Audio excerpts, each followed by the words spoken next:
విశాఖ జిల్లా కేంద్రంలో నిర్వహించిన స్వాతంత్ర దినోత్సవ వేడుకల్లో రెవెన్యూ శాఖ మంత్రి అనగాని సత్యప్రసాద్ పాల్గొని జాతీయ పతాకం ఆవిష్కరించారు. ఈ మేరకు పోలీస్ బ్యారక్స్ లో జరిగిన వేడుకల్లో మంత్రి పోలీసుల నుండి గౌరవ వందనం స్వీకరించారు. ఈ సందర్భంగా వివిధ ప్రభుత్వ విభాగాల శకటాలు, కవాతు, విద్యార్థుల సాంస్కృతిక కార్యక్రమాలు చూపర్లను ఆకట్టుకున్నాయి. సమీక్షించవలసిందిగా అతిథుల్ని కోరడం జరిగింది. వారి కోరిక మేరకు ప్యారెడ్ ని వీక్షించడానికి ఎంతో అందంగా అలంకరించిన రథంలో బయలుదేరారు. మరి అత్యంత సుందరంగా అలంకరించిన ఆ రథంపై మరి గౌరవ మంత్రివర్యులు, రాష్ట్ర రెవెన్యూ రిజిస్ట్రేషన్ అండ్ స్టాంప్స్ శాఖ మంత్రివర్యులు, అలాగే జిల్లా కలెక్టర్ మరియు జిల్లా magistrate Shri MN Harindra Prasad IAS గారు,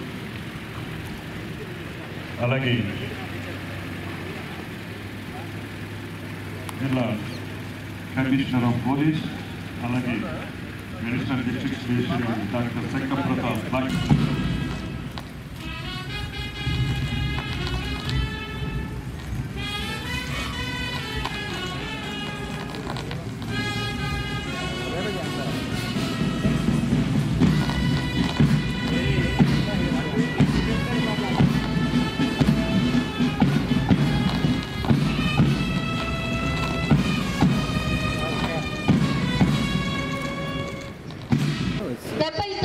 స్వాతంత్ర దినోత్సవ వేడుకలకు హాజరైన ఈనాటి కార్యక్రమ ముఖ్య అతిథి శ్రీ అనగాని సత్యప్రసాద్ గారికి సాదర స్వాగతం తెలియజేస్తున్నాము.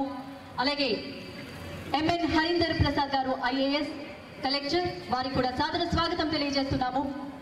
సల్మాన్ ఘాట్ రాష్ట్రీయ సల్యూట్ అలాగే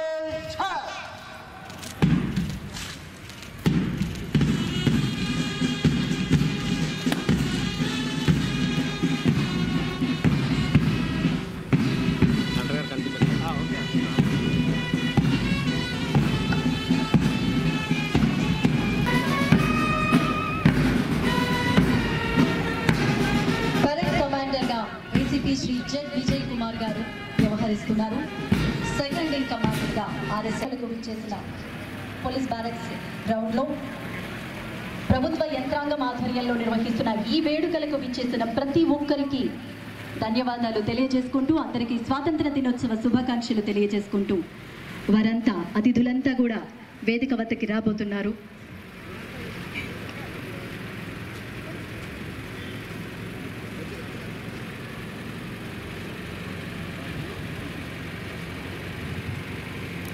అలాగే ఉండే మువ్వన్నెల జెండాలను ప్రతిరూపంగా భావించే, మువ్వన్నెల జెండాలాగా భావించే బెలూన్స్ ని గాలిలోకి ఎగురవేస్తున్నారు. స్వేచ్ఛ, సమానత్వం, శోభ్రతత్వాన్ని గుర్తుగా మరి మువ్వన్నెల కలర్స్ లో ఉన్నటువంటి బెలూన్స్ ని నింగిలేక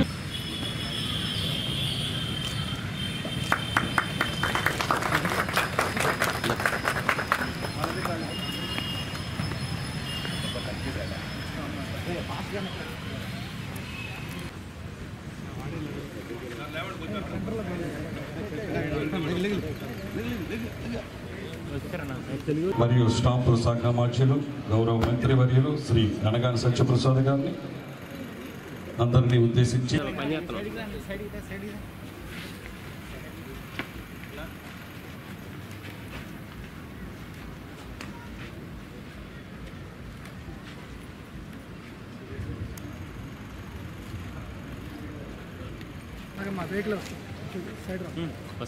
వెళ్ళిపోతానండి మేము. శ్రీమాన్ సల్మాన్ ఘాట్ సమరయోధులు, కవులకు, రచయితలకు, సామాజిక కార్యకర్తలకు నెలవైన విశాఖ వేదికగా మనం ఈరోజు 79వ స్వాతంత్ర దినోత్సవ వేడుకలు జరుపుకుంటున్నాం. ఈ సంబరాలను అనగాని సత్యప్రసాద్ అనే నేను రెవెన్యూ రిజిస్ట్రేషన్ మరియు స్టాంప్ శాఖ మంత్రిగా విశాఖలో మీతో జరుపుకోవడానికి అవకాశం ఇచ్చిన గౌరవనీయులు రాష్ట్ర ముఖ్యమంత్రి వర్యులు శ్రీ నారా చంద్రబాబు నాయుడు గారికి కృతజ్ఞతలు తెలియజేసుకుంటా ఉన్నాను. ఈ అఖండ భారతదేశపు నలుమూలల వాడల వీధి అలాగే బ్యాండ్ కెప్టెన్ శ్రీనివాస్ గారు అత్యంత మనోహరంగా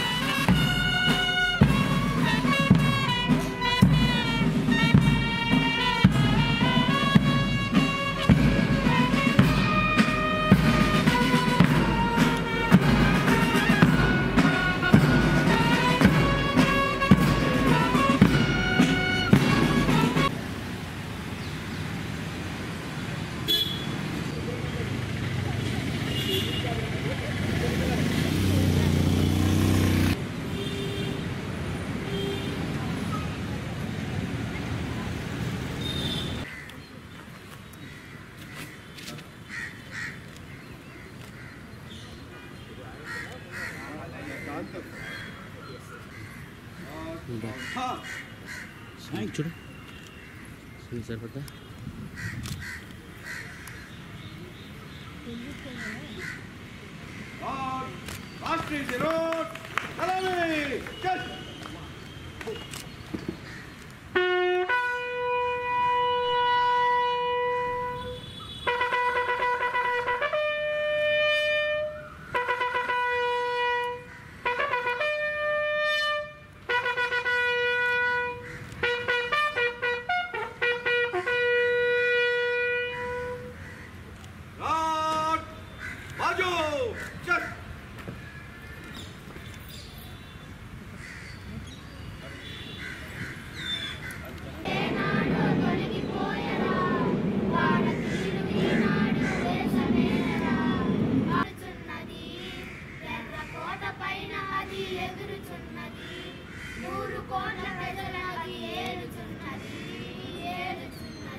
తొమ్మిదవ స్వతంత్ర దినోత్సవ శుభాకాంక్షలు తెలియజేస్తున్నాను.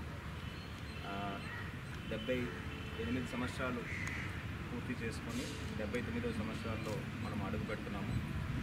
ఈ నూతన సంవత్సరంలో మన దేశ అభివృద్ధి కోసం, దేశ ప్రజల యొక్క సంక్షేమం కోసం ప్రతి ఒక్కరు కూడా కృషి చేయాలని సందర్భంగా కోరుతున్నాను. మన స్వతంత్ర సమరయోధుల యొక్క త్యాగాల వల్ల ఈరోజు ఈ ఫ్రీడమ్ని, ఇండిపెండెన్స్ని మనము ఎంజాయ్ చేయగలుగుతున్నాము, సెలబ్రేట్ చేయగలుగుతున్నాము. ఎన్నో త్యాగాలు చేసి మనకి మన లీడర్స్ అందరూ కూడా ఈ స్వతంత్రాన్ని మనకి అంకితం చేయడం జరిగింది.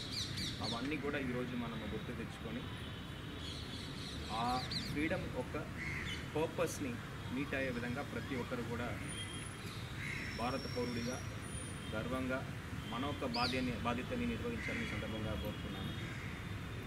మనం ఎప్పుడు కూడా మన రైట్స్ గురించి మాట్లాడుతున్నాము. ఫండమెంటల్ రైట్స్లో రైట్ టు ఈక్వాలిటీ ఉంది, రైట్ టు ఫ్రీడమ్ ఉంది, ఫ్రీడమ్ ఆఫ్ స్పీచ్ ఉంది, ఫ్రీడమ్ ఆఫ్ ఎక్స్ప్రెషన్ ఉంది అని మన రైట్స్ గురించి మాట్లాడుతున్నాము. ఈ సందర్భంలో మన ఒక డ్యూటీస్ గురించి కూడా మనము అర్థం చేసుకొని ఆ డ్యూటీస్ని ప్రతి ఒక్కరు కూడా పాటించవలసిగా కోరుతున్నాను. మీరు ఇప్పుడు రెగ్యులర్గా పేపర్లో చదువుతూ ఉంటారు, మన భారతదేశం ఎంత పెద్ద అభివృద్ధి చెందిన దేశంగా ప్రపంచంలోని 4వ స్థానం మనము పొందగలిగాము. అది పొందగలిగామంటే కేవలం ప్రతి ఒక్కరు చేసిన కృషి వల్ల, మన ఫౌండింగ్ ఫాదర్స్ మనకి ఇచ్చిన ఆ కాన్స్టిట్యూషన్ వల్ల, దాంట్లో దానివల్ల ప్రజలకు జరిగిన మేలు వల్ల మనము ఈరోజు ఈ స్థాయితో మనం ఎదగలిగాము. ఇక్కడతో ఆగిపోకుండా మనము నంబర్ 1 ప్లేస్లో మనం అనుకున్నట్టు వికసిత్ భారత్గా, స్వర్ణ ఆంధ్రాగా మనం మారాలంటే ఇంకా ఎన్నో త్యాగాలు ఈ జనరేషన్ మనం చేయాల్సిన అవసరం ఉంది. మనం చుట్టూ చాలా ప్రాబ్లమ్స్ ఉన్నాయి. సొసైటీలో ఇన్ఈక్వాలిటీ ఉంది, పేదరికం ఉంది. ఇవన్నీ కూడా మనము తొలగిస్తేనే మనం అనుకున్న ఒక ఉన్నత స్థాయికి మనం ఎదగలుగుతాం. అది జరగాలంటే ప్రతి ఒక్కరు కూడా దానికి కష్టపడాలి. There is nothing called free lunch. ఏమీ మనకి ఫ్రీగా ఉచితంగా రావు. కష్టపడితే ప్రయత్నం చేస్తే వస్తుంది. ఈరోజు ఈ స్వతంత్ర దినోత్సవ రోజు ప్రతి ఒక్కరు కూడా సమాజంలో ఉన్న పేదరికం నుంచి, ఇగ్నోరెన్స్ నుంచి, అదేవిధంగా ఇన్ఈక్వాలిటీ నుంచి ఫ్రీడమ్ తేవాలని కోరుతూ ఈ అవకాశం ఇచ్చిన అందరికీ ధన్యవాదాలు తెలియజేస్తూ సెలవు తీసుకున్నాను.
మందికి శిక్షణ ఇచ్చి 562 మందికి స్థానిక పరిశ్రమలో ఉద్యోగాలు కల్పించడం జరిగింది. యోగాంధ్ర ఇదొక చరిత్ర. జూన్ 21న 11వ అంతర్జాతీయ యోగా దినోత్సవం సందర్భంగా విశాఖ వేదికగా నిర్వహించిన గౌరవ ప్రధానమంత్రి నరేంద్ర మోడీ గారు యోగాంధ్ర కార్యక్రమంలో కూడా పాల్గొనటం, దాన్ని మళ్ళీ గిన్నిస్ రికార్డులో అంటే ఇదొక చరిత్ర. విశాఖపట్నంలోనే సాధ్యమవుతుందని చెప్పేసి గౌరవ ముఖ్యమంత్రి గారు ప్రధానమంత్రి గారు ఒక అవగాహనకు వచ్చి ఇక్కడ అధికారులు అలాగే ప్రజలందరినీ కూడా ఒప్పించి ఇక్కడ ప్రాంత ప్రజలు చాలా మంచివారు, సౌమ్యంగా సరైన సమయంలో వచ్చి చెప్పిన కార్యక్రమం బాగా చేస్తారనే లక్ష్యంతో ఈ కార్యక్రమం చేశారు. 3 లక్షల పై చిలుకు ఉదయాన్నే 6 గంటలకు అక్కడికి వచ్చి చేయడం నిజంగా అభినందనదాయకం. గిన్నిస్ బుక్ ఆఫ్ వరల్డ్ రికార్డ్తో పాటు లండన్ బుక్ ఆఫ్ రికార్డ్స్లో 21 రికార్డ్స్ చేయడం నిజంగా చాలా సంతోషకరమైనటువంటి విషయం. దీనికి అందరికీ కూడా ప్రత్యేకంగా నా యొక్క అభినందనలు తెలియజేసుకుంటాను. అలాగే ఏదైతే గిరిజన విద్యార్థులు 108 నిమిషాల్లో 108 సూర్య నమస్కారాలు చేశారో వారికి కూడా ప్రత్యేకంగా నా యొక్క అభినందనలు తెలియజేసుకుంటా ఉన్నాను. విశాఖ మెట్రో రైల్, విశాఖ ప్రజలు ఎప్పటి నుండో ఎదురు చూస్తున్న విశాఖ మెట్రో రైల్ ప్రాజెక్ట్ పట్టాలెక్కుతుంది. మొదటి దశ ప్రాజెక్ట్ ఇప్పటికే టెండర్లు పిలిచారు. మొత్తం 3 కారిడార్లో 76.9 కిలోమీటర్ల వరకు మెట్రో రైల్ డిపిఆర్ను రూపొందించారు. మొదటి దశ కింద 46.23 కిలోమీటర్లలో 42 స్టేషన్ల నిర్మాణానికి టెండర్లను పిలిచారు. త్వరలోనే విశాఖ మెట్రో రైల్ పనులు ప్రారంభం కాబోతా ఉన్నాయి. విశాఖ స్టీల్ ప్లాంట్ మరియు స్పెషల్ ప్యాకేజ్ విశాఖ ప్రజలకే కాదు రాష్ట్ర ప్రజలందరికీ కూడా భావోద్వేగాన్ని విశాఖ స్టీల్ ప్లాంట్ రక్షణకు మన ప్రభుత్వం అండగా నిలిచింది. సీఎం చంద్రబాబు నాయుడు గారి చొరవతో కేంద్ర ప్రభుత్వం విశాఖ స్టీల్ ప్లాంట్ను గాడిలో పెట్టేందుకు 11,440 కోట్ల రూపాయల ప్యాకేజీని ప్రకటించింది. గతంలోనూ స్టీల్ ప్లాంట్ కష్టాల్లో ఉన్నప్పుడు అప్పటి ప్రధాని వాజ్పేయితో మాట్లాడి ప్యాకేజీని ఇప్పించిన ఘనత గౌరవ ముఖ్యమంత్రి చంద్రబాబు నాయుడు గారిది. ఇప్పుడు కూడా స్టీల్ ప్లాంట్ రక్షణ కోసం ఈ ప్రభుత్వం కట్టుబడి ఉంది. విశాఖ రైల్వే జోన్ విభజన హామీల్లో ఒకటైన విశాఖ కేంద్రంగా రైల్వే జోన్ కూటమి ప్రభుత్వం చొరవతో సాకార్యమైంది. కూటమి ప్రభుత్వం రైల్వే జోన్ ప్రధాన కార్యాలయం భూమి కేటాయించడంతో భవన నిర్మాణ పనులకు ప్రారంభమయ్యాయి. ఈ భవనం పూర్తవ్వగానే విశాఖ కేంద్రంగా సౌత్ కోస్ట్ రైల్వే జోన్ కార్యకలాపాలు పూర్తి స్థాయిలో ఆచరణలోకి రానున్నాయి. విశాఖ ప్రజల విమానయాన అవసరాలు తీర్చేందుకు నిర్మిస్తున్న భోగాపురం అంతర్జాతీయ విమానాశ్రయ శరవేగంగా నడుస్తూ ఉంది. ఇప్పటికే 75% పనులు పూర్తయ్యాయి. ముఖ్యంగా కూటమి ప్రభుత్వం అధికారంలోకి వచ్చిన తర్వాత కేంద్ర పౌర విమానయాన శాఖ మంత్రి శ్రీ రామ్మోహన్ నాయుడు గారి చొరవతో పనులు వేగవంతంగా జరుగుతూ ఉన్నాయి. 2026 జూన్ నాటికి విశాఖ ప్రజలకు ఈ విమానాశ్రయం అందుబాటులోకి వస్తుంది. మన ప్రభుత్వం అభివృద్ధి సంక్షేమం కట్టుబడి ఉంది. ఇచ్చిన ప్రతి హామీని నెరవేరుస్తూ ఉంది. మరోవైపు అభివృద్ధిని పరుగులు పట్టిస్తూ ఉంది. ఈ అభివృద్ధిలో విశాఖ జిల్లా ప్రథమ స్థానంలో నిలుస్తూ ఉంది. విశాఖ నగరం అద్భుత అంతర్జాతీయ నగరంగా రూపుదిద్దుకుంటా ఉంది. రెవెన్యూ శాఖ ప్రజల ఆస్తులను హరించే ల్యాండ్ టైటిలింగ్ యాక్ట్ రద్దు చేశాం. భూ కబ్జాలను పాల్పడే వారి గుండెల్లో రైళ్లు పరిగెత్తించే విధంగా కఠినమైన సెక్షన్లతో ల్యాండ్ గ్రాబింగ్ ప్రొహిబిషన్ యాక్ట్ను తీసుకొస్తా ఉన్నాం. 21 లక్షల మంది కొత్త పట్టాదారు పాస్ పుస్తకాలను రాజముద్రతో QR కోడ్తో అందిస్తూ ఉన్నాం. గత ప్రభుత్వం కేంద్ర ప్రభుత్వం ఆదేశాల మేరకు చేపట్టిన రీసర్వే తప్పులు తడకగా మార్చింది. దీంతో భూ యజమానులు చాలా సమస్యలు ఎదుర్కొన్నారు. ఈ సమస్యలన్నింటి తొలగించి పకడ్బందీ రీసర్వే నిర్వహిస్తూ ఉన్నాం. 2027 డిసెంబర్ నాటికి రీసర్వే పూర్తి చేస్తాం. గత పరిపాలకులు వాళ్ళ యొక్క స్వార్థపు పిచ్చితో దాదాపుగా 1000 కోట్ల రూపాయలు వేస్ట్ చేసినవి అన్నీ కూడా పక్కన పెట్టి కేవలం రాజముద్రతో ఒక మంచి వాతావరణంతో ఇవన్నీ కూడా భూ హక్కులు కల్పించే దిశగా రెవెన్యూ శాఖ ముందుకు వెళ్తూ ఉంది. భూ పరిపాలన అంశాల్లో సంస్కరణ కోసం రాష్ట్ర ప్రభుత్వం నాతో పాటు మరో 5 మంత్రులను కలిపి జీవోఎంను ఏర్పాటు చేసింది. ఇప్పటికే 5 సార్లు సమావేశంలో జీవోఎం ప్రజలకు ఉపయోగపడేలా పలు నిర్ణయాలు తీసుకుంది. ఈజ్ ఆఫ్ డూయింగ్ బిజినెస్లో భాగంగా వ్యవసాయ భూములను వ్యవసాయేతర భూములకు మార్పిడి చేసుకునేందుకు ఉద్దేశించిన నాలా చట్టాన్ని రద్దు చేయాలని మేము నిర్ణయించాం. గత ప్రభుత్వ కాలంలో ఇష్టానుసారంగా చేసిన అసైన్ భూముల ఫ్రీ హోల్డ్ వ్యవహారంపై సమగ్రంగా పరిశీలించి చేసిన తప్పులను నిగ్గు తేలుస్తాం. అయితే నిరుపేదలకు ఎవరికి కూడా నష్టపోకుండా వారికి ప్రయోజనం జరిగేలాగా ఈ ఫ్రీ హోల్డ్ భూములను నిర్ణయం తీసుకుంటామని చెప్పేసి కూడా మీ అందరికీ కూడా హామీ ఇస్తూ ఉన్నాం. ప్రైవేట్ వ్యక్తుల భూములు పొరపాటున కానీ ఉద్దేశపూర్వకంగా కానీ 22A నిషేధిత జాబితాలో పెడితే వాటిని తొలగించే అధికారం కలెక్టర్లకు అప్పచెప్తూ నిర్ణయం తీసుకున్నాం. అదేవిధంగా ప్రభుత్వానికి అభ్యంతరం లేని ప్రభుత్వ భూముల్లో నిర్మించుకున్న అక్రమ కట్టడాలు రెగ్యులరైజ్ చేయడానికి జీవో నంబర్ 30 జారీ చేశాం. జిల్లాలో అభివృద్ధి మరియు సంక్షేమ కార్యక్రమాలను సమర్థవంతంగా అమలు చేయడానికి కావాల్సిన నిధులు మంజూరు మరియు అభివృద్ధి సాధించడంలో సహకారం మరియు సలహాలు అందిస్తున్న గౌరవ ముఖ్యమంత్రి వర్యులు శ్రీ నారా చంద్రబాబు నాయుడు గారికి జిల్లా ప్రజానీకం తరపున ప్రత్యేక ధన్యవాదాలను తెలియజేస్తా ఉన్నాను. అదేవిధంగా జిల్లా అభివృద్ధి మరియు సంక్షేమ కార్యక్రమాలను సమర్థవంతంగా అమలు చేయడంలో సహాయ సహకారాన్ని అందిస్తున్న గౌరవ పార్లమెంట్ సభ్యులకు, గౌరవ శాసన మండలి సభ్యులకు, గౌరవ శాసనసభ్యులకు మరియు ఇతర గౌరవ ప్రజాప్రతినిధులకు, అలాగే వివిధ రాజకీయ పార్టీ ప్రజాప్రతినిధులకు పేరున ధన్యవాదం తెలియజేస్తా ఉన్నాను. జిల్లా సర్వతోముఖాభివృద్ధికి అహర్నిశలు శ్రమిస్తున్న జిల్లా కలెక్టర్ గారికి మరియు వారి బృందంకి మరియు జిల్లా అధికారులకు మరియు జీవీఎంసీ కమిషనర్ గారు, విఎంఆర్డీఏ కమిషనర్ గారికి, జిల్లా సిబ్బందికి నా ధన్యవాదం తెలియజేస్తా ఉన్నాను. జిల్లాలో సమర్థవంతంగా న్యాయ సేవలు అందిస్తున్న జిల్లా న్యాయాధికారికి, వారికి మరియు ఇతర న్యాయాధిపతులకు ప్రత్యేకంగా నా ధన్యవాదాలు తెలియజేస్తా ఉన్నాను. జిల్లాలో శాంతి భద్రతను సమర్థవంతంగా కాపాడుతున్న పోలీస్ కమిషనర్ గారు వారి సిబ్బందికి నా ధన్యవాదాలు తెలియజేస్తా ఉన్నాను. జిల్లా అభివృద్ధి సహకారం అందిస్తున్న బ్యాంక్ అధికారులకు, స్వచ్ఛంద సంస్థలకు, ప్రజలకు, ముఖ్యంగా ప్రింట్ మరియు ఎలక్ట్రానిక్ మీడియా వారికి నా యొక్క ప్రత్యేక అభినందన తెలియజేస్తా ఉన్నాను. జిల్లా సమగ్ర సర్వతోముఖాభివృద్ధికి, పేద నిర్మూలనకు, వారి సంక్షేమానికి మీ అందరి సహకారం కోరుతూ మరొక్కసారి అందరికీ కూడా 79వ స్వతంత్ర దినోత్సవ శుభాకాంక్షలు తెలియజేసుకుంటూ సెలవు తీసుకుంటా ఉన్నాను. Thank you. ఆదాయం కోట్ల రూపాయలుగా లక్ష్యం నిర్దేశించుకోవడం జరిగింది. ఇక పేదరిక నిర్మూలనలో భాగంగా వచ్చే తక్కువ ఉంది కాబట్టి ఒకసారి ముందుకు సాగవలసిందిగా కోరుతున్నాము. ఒకసారి మీ అందరూ గట్టిగా చెప్పండి కొట్టారు వీక్షించచ్చు. స్వర్ణ ఆంధ్ర, స్వచ్ఛ ఆంధ్ర అనే నినాదంతో ముందుకు సాగుతోంది.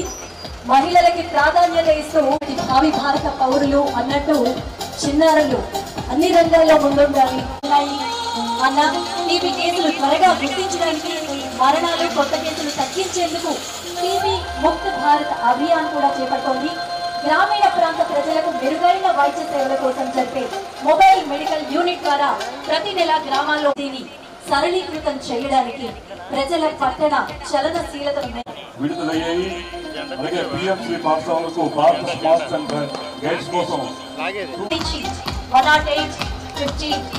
108 అంబులెన్స్ ద్వారా జనవరి 2025 నుంచి ఇప్పటి వరకు అత్యవసర సేవలు అందించారు. 7,104 వాహనాలతో 61,865 మందికి ఫిక్స్డ్ డే ఆరోగ్య సేవలు అందిస్తున్నారు.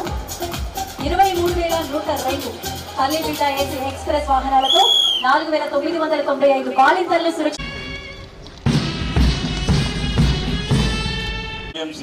ముందంజలో ఉంది. ఆదివారుల కుటుంబాలకు కాలనీల్లో స్థలం కేటాయించి గృహాలు నిర్మించడం. అందరికీ స్వాతంత్ర దినోత్సవ శుభాకాంక్షలు తెలియజేస్తూ పిఎంసి పాఠశాలలుగా ఎంపిక కాబడి ప్రత్యేక నిధులు 720 మంది బాలికలు చదువుతున్నారు. అలాగే 11 ప్రత్యేక అవసరాల బలిత కేంద్రాల్లో 247 మంది విద్యార్థులు ఉన్నారు. వారికి స్టైఫెండ్, అలిమికో కిట్లు, స్పోర్ట్స్ పరస్పరాలు కూడా అందజేశారు. ప్రభుత్వ పాఠశాలలో బాలబాలికలకు ఆర్ట్ అండ్ క్రాఫ్ట్ విద్యను కూడా అందిస్తూ ఉన్నారు. మంచి డ్రైవర్. ఈ 100 ఖాళీ స్థలంలో గుర్తించే వాటిని చూస్తారు. ఒక్కసారి చూసిన వాళ్ళు మీ అందరి స్కౌట్స్ ప్లాటూన్ కమాండర్ గా కె శరణ్య వ్యవహరిస్తున్నారు. వారి ముఖ్య ప్రణాళిక అధికారి, కార్యాలయం వారి సెక్రటరీ, గౌరవ ముఖ్యమంత్రి వర్యులు శ్రీ నారా చంద్రబాబు నాయుడు గారి దృఢ సంకల్పంతో ఆంధ్రప్రదేశ్ రాష్ట్రాన్ని ఆర్థికంగా అభివృద్ధి స్వాతంత్ర దినోత్సవ శుభాకాంక్షలు తెలియజేస్తున్నారు.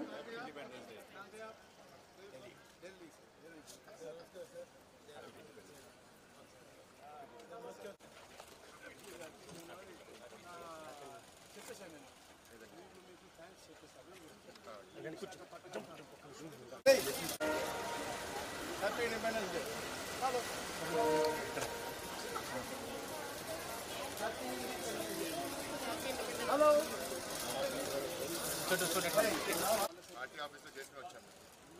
79వ స్వాతంత్ర దినోత్సవ వేడుకలకు విచ్చేసిన ఎంపీ శ్రీ భరత్ గారికి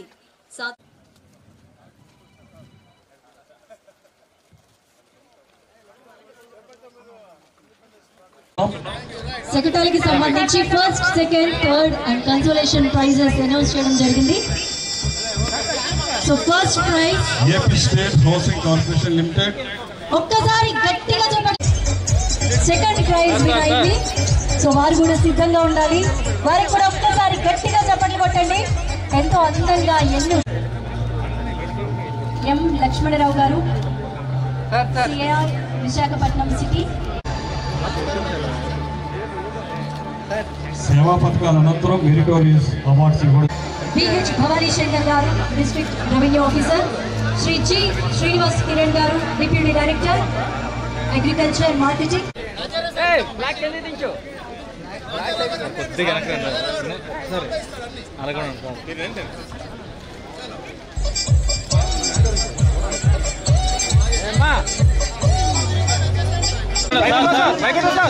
గారు, CR Visakhapatnam city.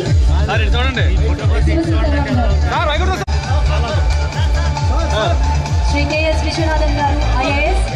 Shri Mayur Ashok, IAS joint collector. గారు, ఎస్ఐ. ఐ నాగరాజు గారు, ఎస్ఐ.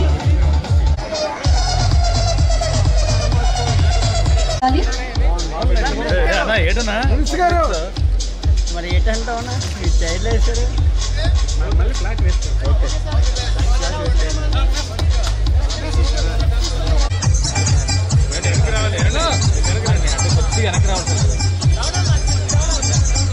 అందరూ శ్రీ కె మయూర్ అశోక్ గారు, IAS joint collector Visakhapatnam.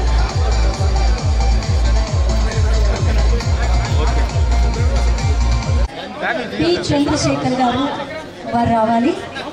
Shri Madhava Rao గారు, executive engineer, AP MSIDC.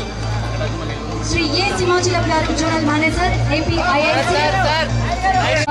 Sahib గారు, Visakhapatnam city. A Appa Rao, AS metropolitan commissioner.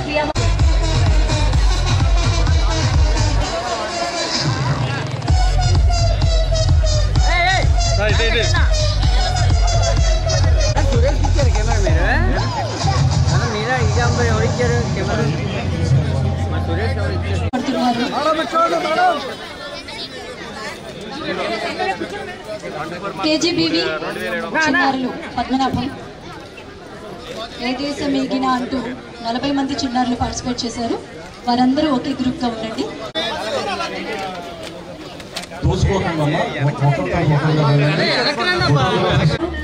Okay sir. P Anand గారు.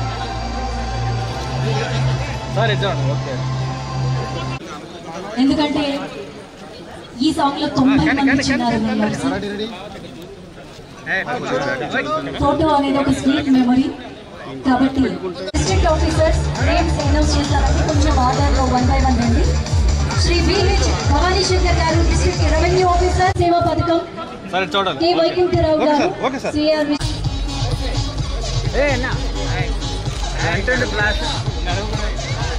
స్కూల్ చిన్నారులు అయిన తర్వాత శకటాల ప్రదర్శనలో ఉత్తమ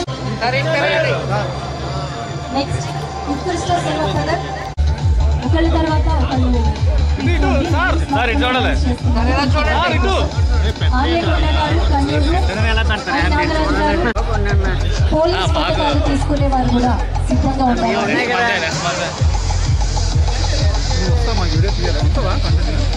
2 గ్రూప్స్ గా సార్స్ ఓకే చేయడం జరిగింది.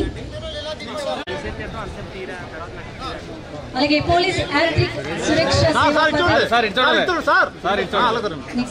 జి మాధవరావు గారు CAR Visakhapatnam city ARPC 1854. So వారు కూడా సిద్ధంగా ఉండాలి.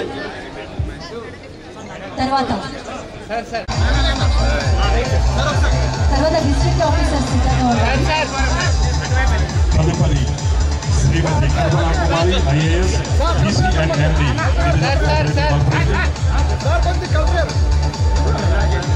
శ్రీమతి కల్పన కుమారి గారు IAS BC and MD vision corporation గా ఉండాలి. అలాగే కన్సోలేషన్ ఏపీఈపీ డిసిఎల్ వారు. తదుపరి ఫాస్ట్ గా ఫామ్ అయితే 2 గ్రూప్స్ డివైడ్ చేయొచ్చు.